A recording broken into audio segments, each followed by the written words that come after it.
Uajta matahani ka një efekt fantastik në trajtimin e Helicobacter pylorit.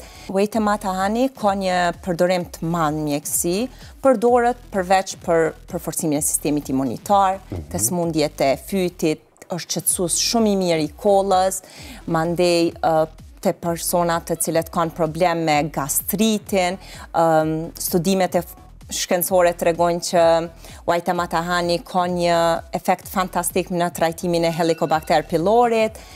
Kemi shumë përfitime, mandej mundemi me përdor edhe për shëndetin e lëkurës, trajtimin e plagëve, e ka shumë përfitime, në fakt shumë përfitime për shëndetin. E përmende aty mjaltën që na përdorim zakonisht, ose kemi përdor në një aspekt shto qysh prej fëmijërisë, a ka dhe ndoshta krahasime tjera që mund ju për pos asaj që e hup efektin në çaj, mjalta në temperaturat ngrohta, po. Edhe ndonjë diçka tjetër që dallon prej uajta matës, po, patjetër se kjo është mjaltë e certifikume. Mjalta tjera të cilat ne mundemi mi marrë qoftë market apo dhe në farmaci, nuk janë mjalta të certifikume. Nuk i nënshtrohen asnjë kontrolle të rreptë.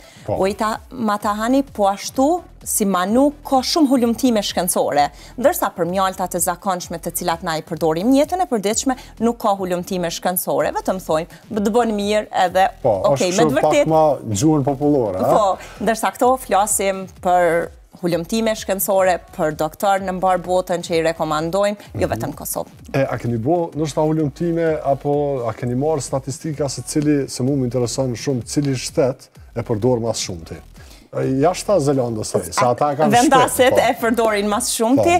Në fakt një statistik të tillë, shtetet e cilat i kushtojnë shumë rëndësi shëndetit, janë shtetet e cilat e përdorin më shumë. Ata janë qytetarë cilët janë më shumë të edukuar në parandalim, se sa në trajtim të smundjeve, për dallim prej neve si popull. Ata kujdesen që me pas një jetë shëndetshme, me marë mjaltën, me marë vitaminat, mineralet, njërë saksisht me emër të shtetit nuk di të them, por që shtetet e zhvilluara normal në bazë shitjeve dhe raporteve që kemi, normal janë shtetet ku konsumohet më shumë mjalta. Po, e përmende një rast që ka qenë një prind për fëmijë, po çka në këtë rast një fëmijë për prindin, në moshë shtyme? Nëse një fëmijë vjen për prindin e tij i cili mundet me qenë mbi 50 vjeç, atëherë gjithsesi ne ja rekomandojmë manukën me UMF më të lartë, domethënë UMF 20 plus, për shkak të veprimit më të fuqishëm antibakterial. Pasi që moshat më të shtyra normal që kanë nevojë për një boost të imunitetit ma shumë se sa fëmijët, për shkak se fëmijët i përballojnë edhe infeksionet ma lehtë, kështu që mosha ma e shtyrë, normal që i nevojitet një veprim antibakterial më i fuqishëm.